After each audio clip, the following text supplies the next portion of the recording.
Shedeur down in New Orleans. Remember, I had Shedeur going 3 and then Jackson Dart at 9. So really what I'm talking about here is the Saints.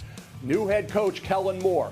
Dome team. Atlanta's in a dome. Carolina, Tampa Bay, good weather. Shedeur Sanders, I think, would be ideal. It would be a perfect fit going to New Orleans and be able to get that going. When the head coach comes in, he wants to handpick his quarterback. Shedeur Sanders, to me, is a guy. He's my QB1. I've had him that way pretty much all year. Have not changed. Not pretty much. All year it's been Shedeur Sanders for me. Others now are critical. They're wondering what kind of NFL quarterback can get. Why? Because he doesn't have the great arm. He's not going to run a 4.6, and he's not 6'4".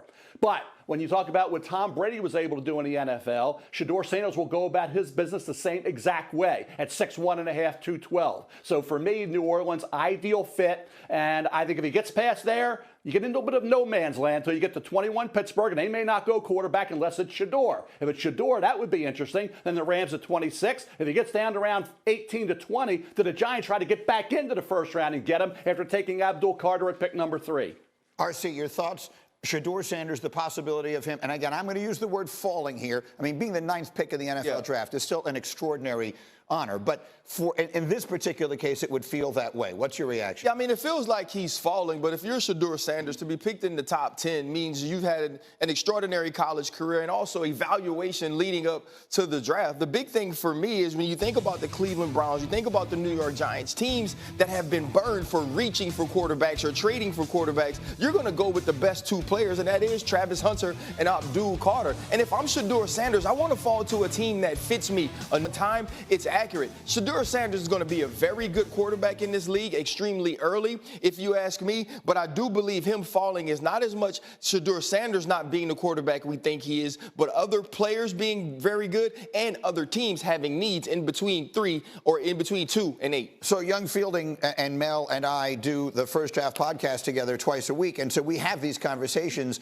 regularly. And Field, I know that you are talking regularly to people all around the league. You were there Friday for the workout in Boulder and talked to, I'm sure, every team in the league was represented. Is your sense that teams in the second half of the first round that say, we like Shedeur Sanders, but if they were totally enamored by him, they would not just wait on him, they would perhaps try to make a move up the board. Do I think a slide past number 9 is possible? Yes, and then all of a sudden we start to ask the question that Mel proposed, which is, does Cleveland or do the New York Giants or do the Los Angeles Rams try to make a move up the board, RC, and perhaps beat the Pittsburgh Steelers, who currently pick at number 21, to the punch? And while they could sign Aaron Rodgers at any moment, as of right now, Aaron Rodgers is not on the roster. On top of that, he's going to be 42 in December. It might behoove Pittsburgh to have a double-barreled approach at quarterback this year in which you're saying, even if we do add Aaron Rodgers, we have a Jackson Dart or Shedeur Sanders ready for 2026 and beyond. First off, is there like a lettuce requirement to be on your podcast? Yes. Look at the hair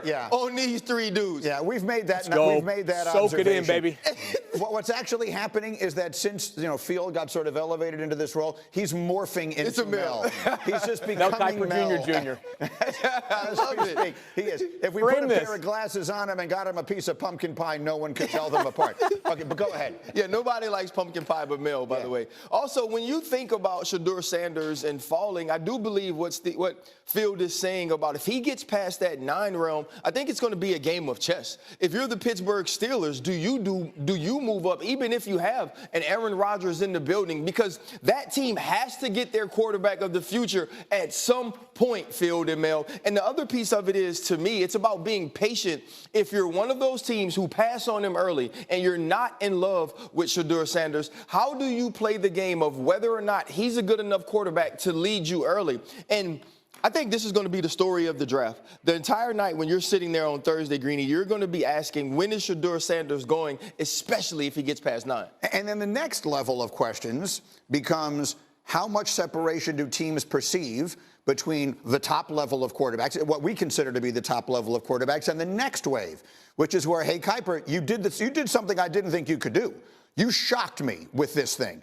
I did not see this coming. For those who've not yet seen Mel's mock draft 4.0, it is 2 rounds long. And with the 34th pick, thus the second pick in the second round, Mel has the New York Football Giants selecting Jalen Milroe, quarterback, Alabama. Now, there was a moment in time after their win against Georgia this year in late September, Mel, that we thought Milroe might be the first pick overall in this draft, and then everything fell apart from there. Take me through Milroe this high in the second round.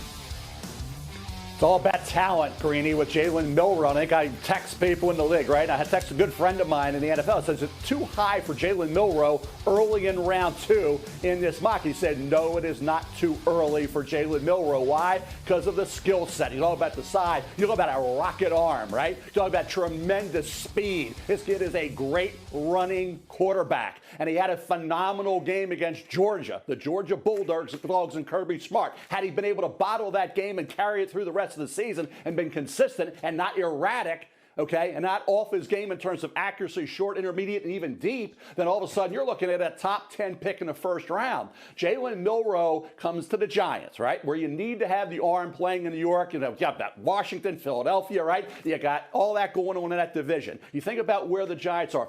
Brian Daboll, Josh Allen. Josh Allen came out. Accuracy issue, right? But he had the great arm, and he had the great mobility, running ability, dual threat. Jalen Milroe is exactly that guy. Needs coaching, needs a little bit of time. But if he can get together with a great quarterback guru like Josh did, who knows what Jalen Milroe will be in 2 or 3 years. I only have a minute total. I want to get both of you in here. The news came out the other day that Milroe's going to be in Green Bay. Exactly. So Milroe thinks he's going earlier than 34. Nobody wants to be there and not be picked. And the other side of it is, when you look at the New York Giants, you're playing against Jayden Daniels. You're playing against also Jalen Hurts. You're going to look to have a quarterback that can match what they do from an athletic standpoint. And a guy like Jalen Milroe, if he falls to round 2, I believe he would be a good pick there as a project you could develop. Quickly, Field, you have Will Howard in your mock, or at least the last one that I saw, higher up than him. What is your thoughts on Milroe this high? Quickly. Milroe is beauty in the eye of the beholder. The range for Milroe is about as wide for any quarterback in the entire draft class. But more importantly, Greeny, I want to congratulate that guy that Mel was texting with, because Mel and I have been on a group thread with you, Greeny, since the beginning of September. And in that span, Mel has responded via text one time. It was a thumbs up emoji. One time in 7 months. So congratulations to this person who gets him to regularly respond to him. Mel is a terrible texter. I will say that. He's a wonderful Pick my spots, Fielding. He's a terrible You pick your texter. spot. Xin chào tất cả mọi người đã quay trở lại với kênh của mình. Ngày hôm nay mình sẽ tiếp tục hướng dẫn các bạn ổ tượng. Tượng hôm nay của mình sẽ có tiêu đề là phong bạc. Các bạn thân mến, tượng của mình sẽ có tiêu đề là đôi giày đỏ. Có cái này xong dùng cái ảnh rồi lấy cái chữ ở dưới của kênh YouTube được không? Yeah. Là ảnh thu đó. Mọi người ơi, một Cái mẹ này xương rồi, ảnh thu là một cam nha, một cam nha mọi người. Nhưng mà những chúng ta lấy cái cũ được. Là lấy vừa đấy nha. Lấy vừa. Nếu thường mình đấy thì mình sẽ ưu tiên lấy cái mới nhất. Vì sao phải lấy cái mới nhất? Mới nhất là cái thời gian đó. Là cái bên này nó vừa nói về cái thứ mới nhất này có thể nói về bên đây quan tâm mọi người. Xem cái tên mình kiếm được ở đâu cũng dễ để đỡ kiếm nó. Không có ai làm chỉ nói.